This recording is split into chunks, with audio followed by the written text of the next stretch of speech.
नमस्ते। पाकिस्तान के कब्जे वाले कश्मीर को लेकर मदरसा देश लंबे समय से दावा करता रहा है कि यहाँ के लोग खुशहाल हैं और पाकिस्तान से प्रेम करते हैं। पाकिस्तान तो यहाँ तक फेंकता है कि उसके कब्जे वाले कश्मीर की खुशहाली को देखकर भारत के कश्मीरी मुसलमान भी पाकिस्तान में मिलने को बेताब हैं। पर अब इंटरनेशनल क्राइसिस ग्रुप और एमनेस्टी इंटरनेशनल की रिपोर्ट सामने आने के बाद पाकिस्तान में हड़कंप मच गया है। इन दोनों अंतर्राष्ट्रीय संस्थाओं ने पीओके का ऐसा सच उजागर किया है जिसने दुनिया को भी हैरानी में डाल दिया है। अभी तक मुस्लिम देश और दुनिया के कई सारे मुल्क पाकिस्तान के झूठ को ही सच मान रहे थे और पीओके के बारे में पाकिस्तान जितना बढ़ा चढ़ाकर बताता था वह उस पर यकीन कर लेते थे। लेकिन अब जो रिपोर्ट सामने आई है उसने पाकिस्तान के काले चेहरे को पूरे विश्व के सामने ला दिया है।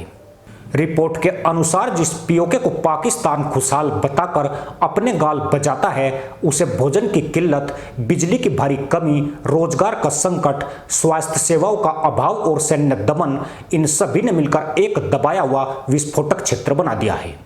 साल जो शुरू हो गया इसमें इतने महंगे हो गया कि आदमी अपने बच्चों को खुदकशी करते हैं और पाल नहीं सकते। तो आटा, सिर्फ आटा शाम को तकरीबन 2 महीने हो गया तो लेबर आता है अड़ी में और वापस जाता है, तो शाम को बच्चों को क्या देगा। तो गवर्नमेंट को ये हम लोग का मुतालिबा है कि ये जो खाने पीने की चीज़ है इसको ज़रा सस्ता कर दे। राशन के लिए हमारे पास पैसे नहीं है, अगर किसी दुकानदार के पास मुलाजमत करते हैं तो वो भी हमें निकाल देते हैं। कहते हैं कि महंगाई हो गई है, महंगाई में हम क्या कर सकते हैं, हम नहीं रख सकते। अब बात यह है कि हम लोगों की यही गुजारिश है ये गवर्नमेंट से कि यार हमारा हाल की जाए। ये हमारे सब कोई पख्तूनख्वा से हमारे भाई आए हुए हैं, अगर हम लोगों का ये अशर है तो ये हमारे भाई कहाँ से लाएंगे, वो किराए भाड़े लगा के वो घर कैसे जाएंगे।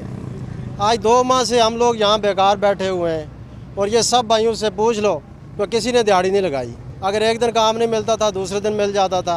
अब तो ऐसा हो गया कि पूरा पिया जाम हो गया है, बिल्कुल काम कहीं भी नहीं मिल रहा। अगर कोई बंदा आता भी है वो लेके नहीं जाता, भाई हमारे पास पैसे नहीं है, महंगाई है, हम कैसे मजदूरी नहीं करवा सकते, दिहाड़ी नहीं दे सकते। हमारे लिए मुश्किलात हैं, हमारे पास खर्चा बिल्कुल नहीं, हम अपने घर को कैसे जाएं, अपनी फैमिली को कैसे चलाएं। आटे की इतनी किल्लत है, हमें पिंडी वाला बहुत महंगा, हम गरीब लोग फोर्ड नहीं कर सकते। हमारे घर के वसाइल इतने। दूसरे नंबर पे हमारे जंगलात था, हम लोग लकड़ी लजराते थे, उन लोगों ने हमारा जंगल भी बंद कर दिया। ठीक है। तीसरे नंबर पर हमारे बिजली के बिल इतने ज़्यादा हो गए, हम अपने घर को फोल्ड करें या बिल दें। पीओके के मुजफ्फराबाद, किलोथ, रावलकोट, मीरपुर, कोटली और हजारा जैसे इलाकों में, खासतौर पर अर्ध शहरी और ग्रामीण क्षेत्रों में सरकार की ओर से जो सब्सिडी वाला आटा पहले दिया जाता था वह महीनों से नहीं मिल रहा है। शहरी इलाकों में स्थिति बहुत दयनीय है। जब कभी यहाँ आटा आता भी है तो वह 30-35 रुपये प्रति किलो की बजाय 100 से 120 रुपये किलो तक बिकता है। इससे गरीबों की थाली से रोटी गायब हो गई है और अब यह इलाका भुखमरी और गरीबी के चपेट में आ चुका है। तो सबसे पहली बात यह है कि हमारे जो निज़ामिया हैं ये सुस्त हैं, आवाम चुस्त है, निज़ामिया सुस्त है। इसलिए ये मैं गुजारिश करता हूँ कि सबसे पहली बात ये, यहाँ कोई रेट लिस्ट नहीं है, ना कोई पूछने वाला है। एक गड्डी कड़ाम की 12 रुपये में भी है और 40 रुपये में भी है और 30 रुपये में भी है। जो हमारे गरीबों की खरीदारी में सिर्फ कड़ाम ही आया हमारे लिए, और सड़े जले हुए कुलचे आए हुए हमारी सकाफत। बाहर से लोग आकर हमारी बखियाँ भी फाड़ दी उन्होंने, आकर वो मांग रहे हैं हमसे और हमारे कपड़े भी छीन रहे हैं, हमारे कपड़े भी फाड़ रहे हैं। हमारे पास कुछ नहीं है खरीदने के लिए। सौगात जो है गर्म सर्दियों की आ रही है, हमारे पास पैसे ही नहीं है। हम अपने बच्चों के लिए मूंगफली ले जाएं या मलोग ले जाएं, उसके लिए भी कोई गुंजाइश नहीं हमारी। मांगने वाले इतने आए हुए हैं कि आज़ाद कश्मीर की इतनी अवाम नहीं है जितनी इधर जो आए हुए। बारिश होती है तो सब पानी टेंटों में आता है, तो हुकूमत ने अभी तक हमारे लिए कुछ नहीं किया। हम इधर जलजले के पड़े हैं तो बल्कि हुकूमत कहती है, कई लोग आते हैं कहते हैं इधर से उठो। वोटों की वार आती है तो वोट मांगने के लिए आ जाते हैं, कहते हैं कि आपके साथ हम तामान करेंगे, तो उसके बाद तो कुछ भी नहीं करते। तो बच्चे हैं सब बीमार हैं, कोई निमोनिया है, किसी को बड़ा बुखार है, इस तरह का। गरीब लोग किधर से इतना पैसा लाएं तो इनका इलाज करवाएं। खाने के लिए एक टाइम मिलता, दूसरे टाइम नहीं मिलता है, तो बच्चों का कैसे इलाज करवाएं आप। मसाइल ये सब आपके सामने ही है। हमारे पास कोई ऐसा घर नहीं है जहाँ पे हम ज़िंदगी बसर कर सकें। तो अभी तक ये आपके सामने सब हालात हैं कि किस तरह के हमारे शेल्टर्स वगैरह, जब बारिशें होती हैं पानी बहुत ज़्यादा आता है घरों में, और छोटे छोटे बच्चे जो बीमारी का शिकार बनते हैं। जानवर भी ऐसी जगहों पे जो है गुजारा नहीं कर सकते, लेकिन हम लोग 20 सालों से यहाँ पे रह रहे हैं। 15 साल हो गए हम रह रहे हैं। इधर अमीरों के कुत्ते भी नहीं रहते। पीओके के खराब हालात पर विश्व खाद्य कार्यक्रम की 2025 की रिपोर्ट में भी बड़ा खुलासा हुआ है। रिपोर्ट के मुताबिक पीओके के ग्रामीण इलाकों में 30% से ज्यादा परिवार ऐसे हैं जिन्हें दिन में एक वक्त का खाना भी नसीब नहीं हो रहा है। सिर्फ गेहूं ही नहीं, दूध, दाल, सब्जियां और अन्य बुनियादी चीजें भी पीओके में दुर्लभ हो चुकी है। लकड़ तो इस्तेमाल करते हैं सर, जीना मुश्किल हो गया है कि लकड़ महंगी बहुत है। नूर का काम करता हूँ, उधर ले जाते हैं 20-20, 30-30 मान, बड़े पैसे बनते हैं, पैसे ही नहीं पूरे होते, बड़ा निज़ाम ही नहीं चल रहा है। अब सर्दी देखें कितनी से ज़ोर की हो रही है, तो लकड़ी इधर शाटंग है और महंगी है, बहुत ज़्यादा महंगी है।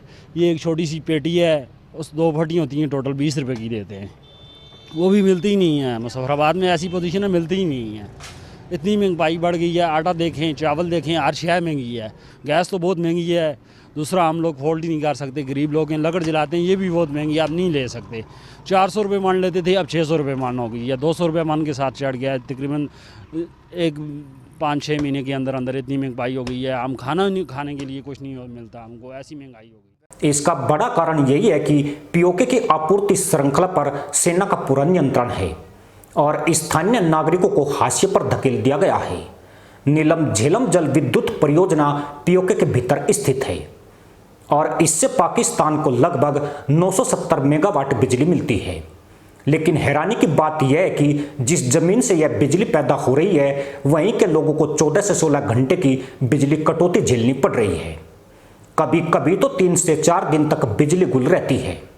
एमनेस्टी इंटरनेशनल ने यह भी खुलासा किया है कि पाकिस्तान में मीडिया की सेंसरशिप और सेना के दबाव के कारण इन घटनाओं की आवाज बाहर नहीं आ रही है। सेना के नियंत्रण में आम नागरिकों के लिए कोई न्यायिक रास्ता उपलब्ध नहीं है।